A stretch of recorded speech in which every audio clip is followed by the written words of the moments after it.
আমাদের সংস্কৃতি, আমাদের সংস্কার সর্বদা থাকবে আমাদের সাথে। ভারতের মহান গ্রন্থ আর কাব্যের সম্পূর্ণ সংকলন। সাবস্ক্রাইব করুন তিলক। যদি আমরা আত্মা হই তাহলে এই সুখ দুঃখের অনুভূতি আমাদের আত্মায় কি করে হয়? এই সুখ দুঃখের অনুভূতি আত্মার হয় না, শুধু শরীরের হয়। তাহলে আত্মার কি হয়?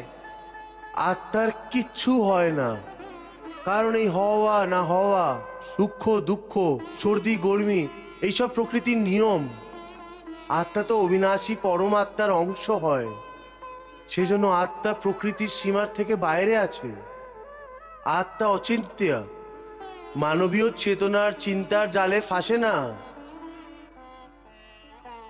অর্জুন, আত্মার ওপরে প্রকৃতির এবং সৃষ্টির নিয়ম প্রযোজ্য নয়, কারণ ওর সৃষ্টি এবং প্রকৃতি দুটোরই নাগালের বাইরে। যেমন একটি অগ্নিস্ফুলিঙ্গ অগ্নিরই একটি অংশ হয়, ঠিক ওইভাবেই আত্মা পরমাত্মার এই একটি অংশ হয়। সেই জন্য অনিত্য, অজন্মা, সনাতন এবং সর্বব্যাপী আছে, যে স্থির থাকে এবং অটল থাকে। তোমাকে না কারোর মরার শোক করা উচিত, আর না কারোর না মরার প্রসন্ন হওয়ার প্রদর্শন করা উচিত।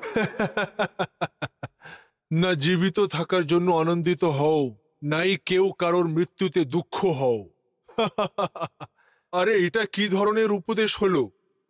মানুষ দুঃখ সুখ অনুযায়ী প্রতিক্রিয়া যদি প্রকট না করে তাহলে ও বাঁচবে কি করে?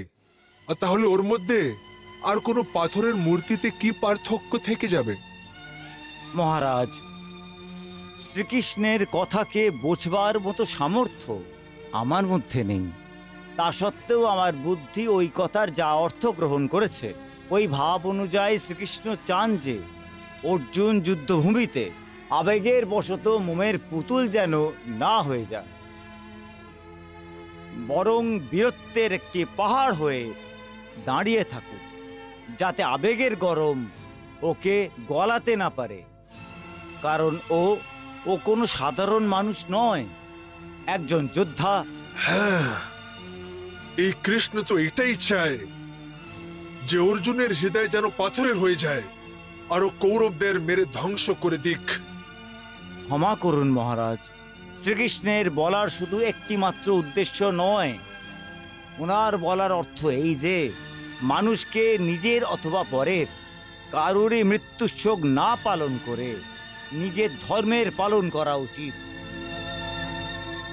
অন্য শব্দে ধর্মের পালন করার সময় মনের আবেগদের কোনো স্থান দেয়া উচিত নয়। সঞ্জয়, যদি তুমি কৃষ্ণের দুই অর্থহীন কথার এইভাবে ব্যাখ্যা করতে থাকো তাহলে আমার ভয় আছে যে অর্জুনের আগে আমি স্বয়ংই কৃষ্ণের কথায় বিশ্বাস করে নেব। হরে কৃষ্ণ কৃষ্ণ কৃষ্ণ